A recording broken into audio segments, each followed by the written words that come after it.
আসসালামু আলাইকুম। আলহামদুলিল্লাহ, বড় একটা জায়গার ভিতরে আসলাম। আমাদের সাল্লাল্লাহু আলাইহি সাল্লামের 10 জন সাহাবীর মধ্যে তিনি একজন, সাদ বিন আবি ওয়াক্কাস রাদিয়াল্লাহু তাআলা আনহু ইসলাম প্রচারের জন্য চায়নায় এসেছিলেন এবং এখানে এসে ওনার শেষ নিঃশ্বাস ত্যাগ করেন এবং তার সমাধি এখানে অনেক পর্যটক আসছে। আমরা এখন গোয়ালঞ্জুর সাদ বিন আবি ওয়াক্কাস জামে মসজিদে আছি। এই মসজিদটা হযরত সাদ বিন আবি ওয়াক্কাস রাদিয়াল্লাহু তাআলা আনহুর নির্মিত। আমি প্রবেশদ্বার দিয়ে ঢুকছি, অনেক পর্যটক আছে এখানে। বিশেষ করে গোয়ালঞ্জু যারা আসে তারা এটা দেখার উদ্দেশ্য করে আসে এবং পর্যটক যারা আছে, আমরা আস্তে আস্তে ভিতরে যাচ্ছি। আমি দেখি কতটুকু কভার করতে পারি, সবাইকে দেখার সুযোগ করে দিব।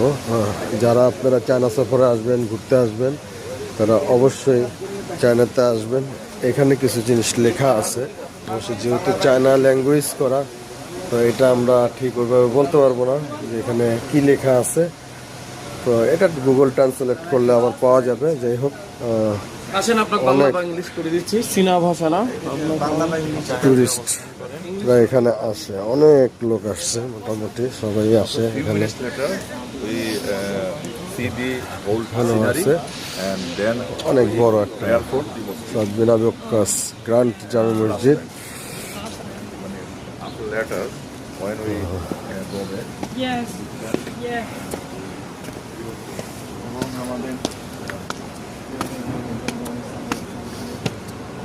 এখন একটু সিঁড়ি আছে, সিঁড়ি দিয়ে উপরে যাচ্ছি।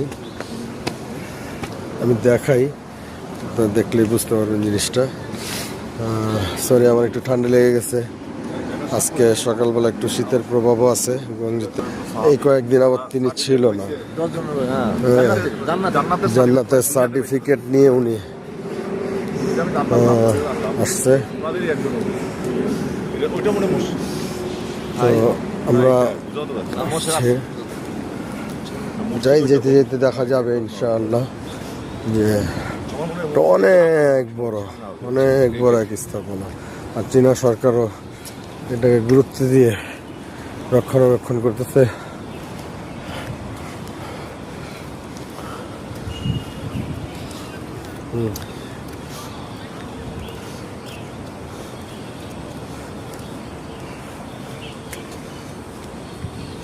ভাই ওনার নামটা কি জানি? সাদ ইবনে আবি ওয়াক্কাস রাদিয়াল্লাহু তাআলা আনহু।